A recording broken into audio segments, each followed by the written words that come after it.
कैसे हो आप सब। अच्छा, आज अपन करने वाले हैं HCF LCM। नाम सुना है, लघुत्तम समावर्तक और लघुत्तम समावर्तक, महत्तम समावर्तक। ठीक है, ये अपने पास है। अच्छा, तो रीड फर्स्ट लेवल में ये नेक्स्ट टॉपिक है। अपन जो टॉपिक वाइज आपका सिलेबस चल रहा है, आपको टेंशन लेने की जरूरत नहीं है। बिल्कुल आपका हर टॉपिक से संबंधित जो भी आपका कॉन्सेप्ट है वो क्लियर करवा दिया जाएगा। ठीक है, तो अपना है सबसे पहले LCM और HCF में मैंने टॉपिक आपके लिख लिए हैं। एक भी टॉपिक को छोड़ना नहीं है, कहीं गलती से रह नहीं जाए, इसलिए मैंने टॉपिक आपका लिखा हुआ है। ठीक है, गुणनखंड और गुणज क्या होता है। देखिए, अपन ने पिछली जो वीडियो है उसमें अभाज्य गुणनखंड किए थे, आपको पता है। तो अभाज्य गुणनखंड जो है, उन गुणनखंडों में आप लगातार जो गुणज करते हुए चलते हैं। जैसे मैं आपको लिख देता हूं कि ये 12 है, 12 को मैं लिख सकता हूं 3 गुना 2 गुना 2। ये जो है, ये तो है गुणनखंड। क्या है? गुणनखंड। टुकड़े किए जा रहे हैं, वो भी किसके रूप में? गुना के रूप में। वो गुणनखंड है। अब गुणज मैं लिख देता हूं इसको ही 3 गुना 4। अगर मैं 3 का पहाड़ा 4 बार बोलता हूं तो क्या आता है? 12। तो ये गुणज है। अगर मैं एक को गुणक मानूं, गुना करने वाला, और एक को गुणज मान सकता हूं जिससे गुना किया जाता है। ठीक है, तो अब अपने पास क्या है? गुणनखंड संख्या को खंडों में तोड़ना। ठीक है, वो भी किस रूप में? गुना के रूप में। दूसरी बात, गुणज जिससे संख्या का गुना किया जाए। क्या किया जाए? गुना किया जाए। क्या कहलाता है? गुणज। और गुणक जिस संख्या का गुना किया जा रहा है, गुना किया जा रहा है, वो क्या कहलाएगी? गुणक कहलाएगी। अच्छा, अगर अभी भी आपको थोड़ा बहुत डाउट बचा है तो मैं लिख देता हूं। जैसे मैं 5 का पहाड़ा लिखने वाला हूं तो इस तरीके से लिखता हूं। मैंने लिखा। अच्छा, इसमें ये जो है, ये है गुणक। क्या है? गुणक। ठीक है। अच्छा, उसके बाद ये 1 2 1 2 करके ये अपने प्राप्त हो रहे हैं, जो ये हैं गुणज। क्या हो रहे हैं? गुणज। अच्छा, एक अब अपने पास ये तो संख्या है, ये गुणक है और ये गुणज है। आपको कोई प्रॉब्लम बची है? अच्छा, उसके बाद अब अपन करते हैं अपना नेक्स्ट चीज मिलती है अपन को, महत्तम समावर्तक HCF। देखिए, महत्तम समावर्तक को आपको देखते ही, महत्तम आपका जो वर्ड है, इसका मतलब है बड़ी से बड़ी, बड़ी से बड़ी, या अपन बोल सकते हैं अधिक से अधिक, अधिक से अधिक। ये दो चीज अपने को ध्यान में आ जानी चाहिए। महत्तम वर्ड का मतलब है बड़ी से बड़ी या अधिक से अधिक। अच्छा, इसके बाद अगर आपको महत्तम नहीं है, इंग्लिश में HCF वर्ड दिया गया है, तो H का मतलब है हाईएस्ट। ठीक है, तो अपन को इस चीज से समझ में आना चाहिए, जहां पर बड़ी से बड़ी प्रयोग हो, अधिक से अधिक प्रयोग हो। ठीक है, तो क्या यूज करना है? महत्तम समावर्तक अपन को निकालना है। ठीक है, क्यों? परिभाषा क्या है इस चीज की, इसकी HCF की? तो मैं लिख रहा हूं कि वह बड़ी से बड़ी संख्या, वह बड़ी से बड़ी संख्या जो दी गई संख्याओं को विभाजित करे। वह बड़ी से बड़ी संख्या जो दी गई संख्याओं को विभाजित करे, क्या कहलाती है? महत्तम समावर्तक या HCF। क्या कहलाती है? महत्तम समावर्तक या HCF कहलाती है। अच्छा, देखिए, मैं मान के चलो 2 संख्या लिख देता हूं, एक 12 लिखा और 14 लिखा। इन दोनों को विभाजित करने वाली कौन सी संख्या है? 2। तो यही बड़ी है, इससे बड़ी कोई संख्या विभाजित नहीं कर रही, तो इसका मतलब ये HCF है। अच्छा, HCF हमेशा दी गई संख्याओं से छोटा रहेगा या फिर उनके किसी एक संख्या के बराबर हो सकता है। तो मैं लिख देता हूं कि HCF दी गई संख्याओं से क्या रहेगा, छोटा या संख्या के बराबर। HCF कभी बड़ा नहीं जाएगा, ठीक है। अच्छा, अब बात करते हैं अपन LCM की। जब बात LCM की आती है तो अपन लिखते हैं लघुत्तम। इस वर्ड को ध्यान से देखिए, या L का मतलब लोहेस्ट, ठीक है। इसका मतलब अपन को सीधे ही समझ जाना चाहिए, कम से कम या न्यूनतम, ठीक है, या छोटी से छोटी, छोटी से छोटी। ये तीन वर्डों को अपन को तुरंत समझ जाना है इस चीज को लेके। तो इसकी परिभाषा क्या होगी कि वह छोटी से छोटी संख्या, वह छोटी से छोटी संख्या जो दी गई संख्याओं से पूर्णतः विभाजित हो। देखिए अंतर क्या है दोनों में, कि महत्तम समावर्तक खुद विभाजित करता है, विभाजित करे, लघुत्तम समावर्तक खुद विभाजित होता है, विभाजित हो, ठीक है। ये चीज समझ में आ जानी चाहिए आपको। दूसरी बात, अपन को ये परिभाषा के बाद मैं लिख सकता हूं ये LCM है। अच्छा, अब मैं लेता हूं एक 15, 20, 10, इन संख्याओं से विभाजित कौन सी संख्या होगी, इनका LCM क्या होने वाला है। तो देखिए इनको कॉम्बाइंड रूप में निकालते हैं अपन। चलो अब आज गुणनखंड करते हैं। इसमें 2 का भाग जा रहा है, इसमें नहीं जा रहा, इसमें जा रहा है, क्या जा रहा है तो वो लिखेंगे अपन।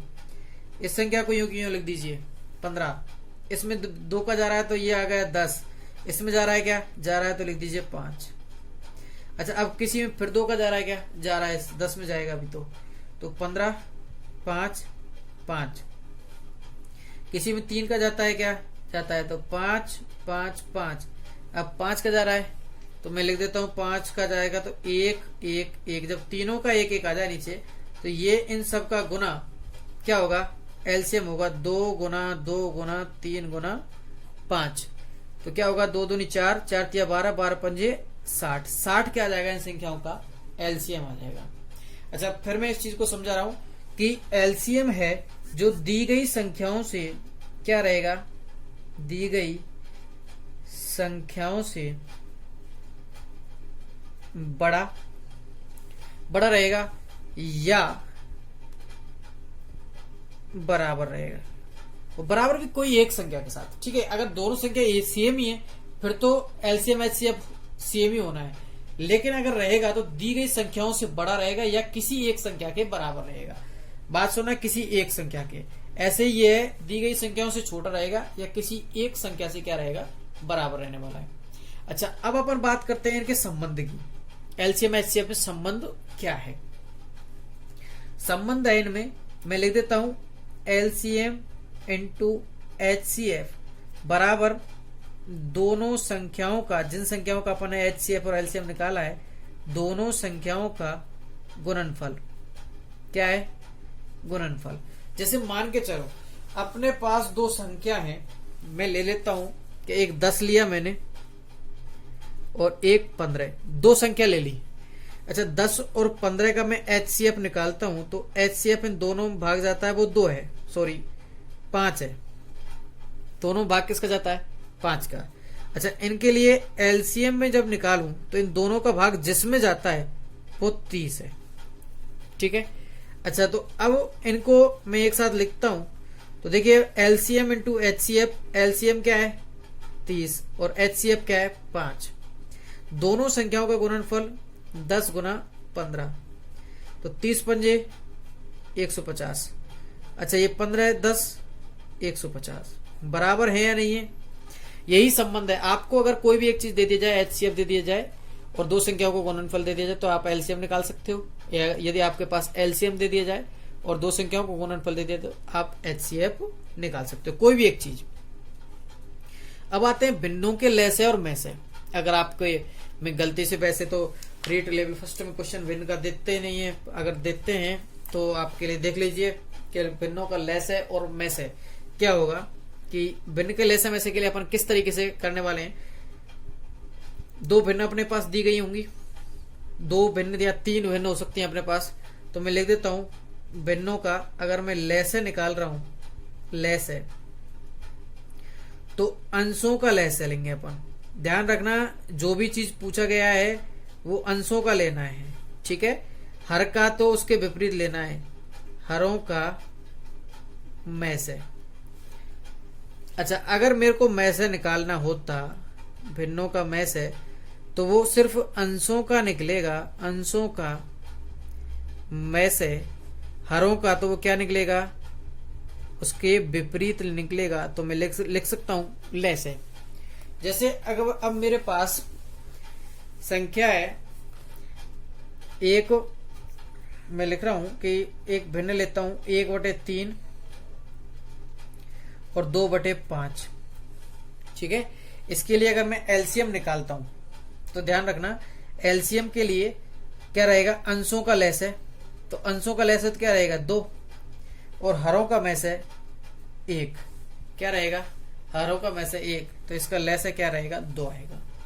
अगर मैं ये क्या है अपना एलसीएम, एलसीएम, अगर मैं इसके एचसीएफ की बात करता हूं तो ध्यान से देखना, इसके उनका एचसीएफ क्या आएगा 1, हरों वो अंशों का, और हरों का एलसीएम लय से क्या आने वाला है 15, तो 1/15 इसका क्या आएगा एचसीएफ आ जाएगा, ठीक है। चलो अब अपन चलते हैं कुछ क्वेश्चंस पर, इन पर आधारित जो आपने सीखा है आज, गुणनखंड, गुणज, गुणक, महत्तम समावर्तक, लघुत्तम समावर्तक, संबंध और भिन्नों के लय से और मैं से। अब इन पर आधारित कुछ क्वेश्चनों पर अपन चलने वाले हैं, ठीक है। तो आइए, पहला क्वेश्चन है अपने पास 18, 126 और 140 का महत्तम समावर्तक कितना है, ठीक है। तो देखिए मैं लिख देता हूं, सबसे पहले महत्तम समावर्तक के लिए अपन को अलग अलग निकालना है, ठीक है। देखिए क्या है, 2 का भाग जा रहा है कितनी बार, 9 बार। 3 का भाग गया 3 बार, 3 का भाग गया 1 बार, ठीक है।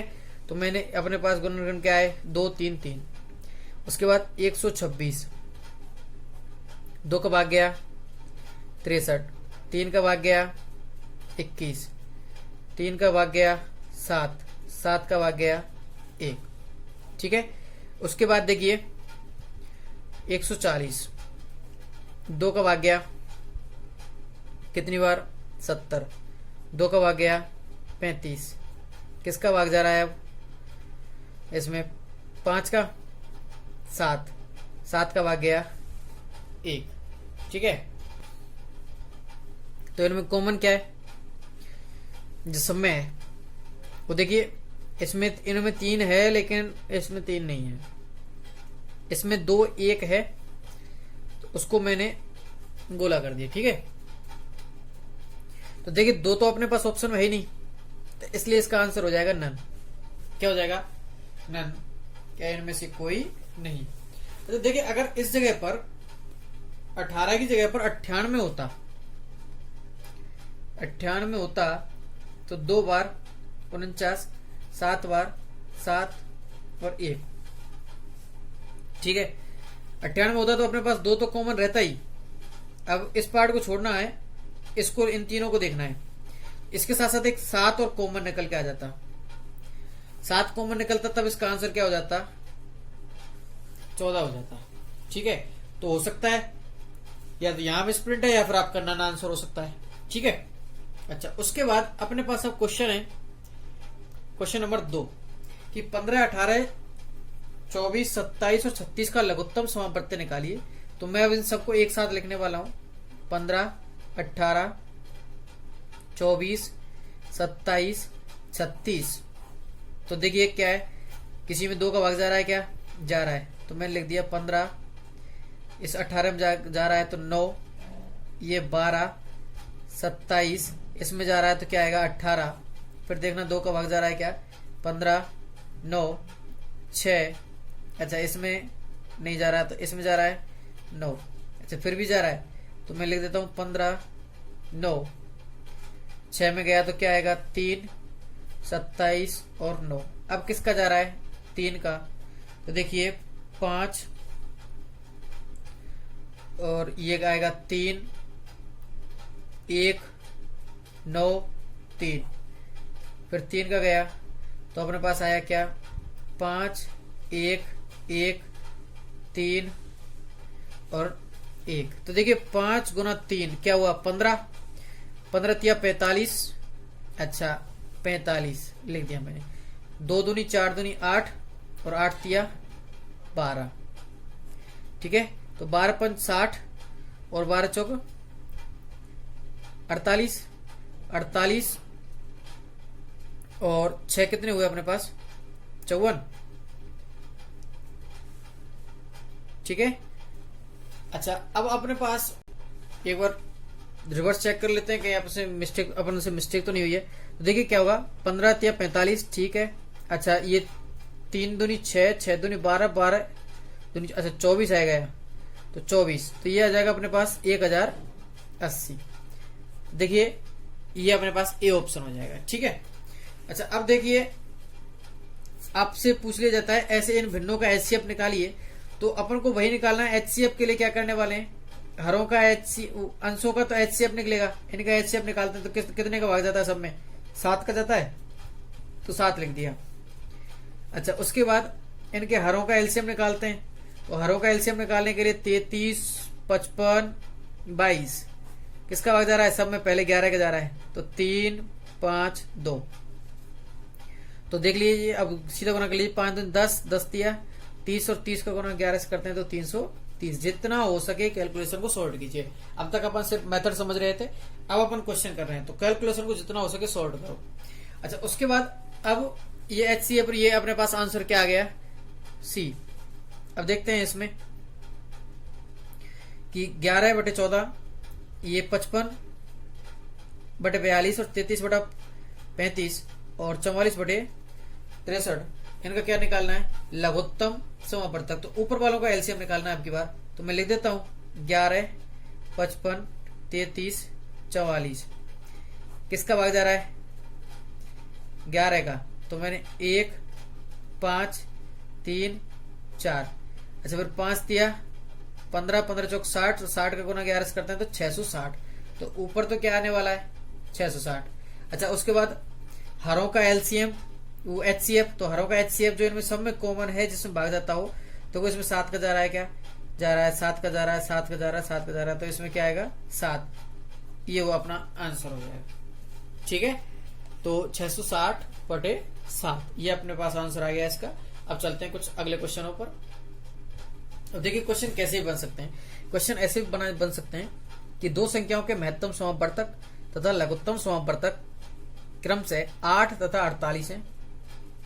देखिए अपने पास एचसीएफ दिया हुआ है 8, एलसीएम दिया हुआ है 48, ठीक है। यदि इनमें से एक संख्या क्या हो 24, अपने पास मान के चलो फर्स्ट एक संख्या दे रखी है 24, तो दूसरी संख्या अपन को ज्ञात करनी है। अपन ने पढ़ा था एचसीएफ अभी थोड़ी देर पहले इंटू एलसीएम बराबर दोनों संख्याओं का गुणनफल। तो मैं लिखता हूं एचसीएफ क्या है 8, एलसीएम 48, फर्स्ट संख्या अपने पास क्या है 24 और सेकंड अपन को ज्ञात करनी है। तो मैं 24 को नीचे ले जाता हूं। अब देखिए 8 गुना 48/24, 24 का भाग कितनी बार गया 2 बार, ठीक है। तो 8 दूनी 16 है, तो सेकंड क्या आ गई अपने पास 16। कोई प्रॉब्लम नहीं होनी चाहिए है, ठीक है। तो अब अपन आगे चलते हैं क्वेश्चन नंबर 6 जो अपने पास दिया गया है। इस तरीके के जो क्वेश्चन बन सकते हैं, तो देखिए दो संख्याओं में 3:4 के अनुपात में, दो संख्या किस अनुपात में 3:4 के अनुपात में, तथा इनका लघुत्तम समावर्त्य 84 मतलब 84 है। इनमें से बड़ी संख्या कौन सी होगी। देखिए ऐसे में कंडीशन में आपको करना क्या है, सीधे इन दोनों का जो अनुपात है उसको जोड़ देना है। तो 3 + 4 कितने आए 7, तो 7 आने पर लघुत्तम समावर्तक जो दिया हुआ है 84 में 7 का भाग दे देंगे अपन, तो क्या आएगा 12। अब बड़ी संख्या 3 वाली होगी या 4 वाली होगी, तो 4 वाली। तो देखिए छोटी संख्या तो मैं लिख देता हूं, छोटी और बड़ी जो होने वाली है, एक 3 वाली है, एक 4 वाली है। तो 7 का गुना वो यहाँ क्या प्राप्त हो रहा है, 12। तो इस 12 का गुना 12 तिया 36 और इसका गुना 12 चौक 48। ठीक है, ये तो अपने पास अगर जैसे डिवाइडेशन में कोई संख्या योग में दे रखी हो उसके लिए है, मैं थोड़ा जल्दी कर गया। तो अपने पास क्या प्राप्त होता है, दोनों का योग 7 प्राप्त होता है। ठीक है, तो 7 के गुणज जो होगा वो बड़ी संख्या में क्या होगा, तो 7 चौक 28 और 7 तिया 21। 7 का करना है अपन को, अपन 12 का कर गए थे। तो 7 गुना 3 21 छोटी संख्या होगी और 7 गुना 4 बड़ी संख्या होगी अपने पास। ठीक है, तो अपना आंसर क्या हो जाएगा, 28। ठीक है, अच्छा उसके बाद अब अपन चलते हैं क्वेश्चन नंबर 7 पर कि वह न्यूनतम संख्या कौन सी है जिसमें 8, 10 और 12 से विभक्त करने पर प्रत्येक दशा में 7 शेष बचे। देखिए पहले न्यूनतम का मतलब क्या होगा, एलसीएम। तो मैं 8, 10 और 12 का एलसीएम निकालता हूं तो 2 क्या आएगा, 4, 5, 6, 2, 2, 5, 3, 2। तो क्या आएगा, 1, 5, 3, 3, 1, 5, 1, 5, 1, 1, 1। तो देखिए क्या आएगा, 5 तिया 15, 15 दूनी 30, दूनी 60, 120। अच्छा 120 तो अपना इनका क्या आ गया, एलसीएम आ गया। ठीक है, अच्छा एलसीएम में अपन भाग देंगे तो शेष पर क्या बचेगा, 0।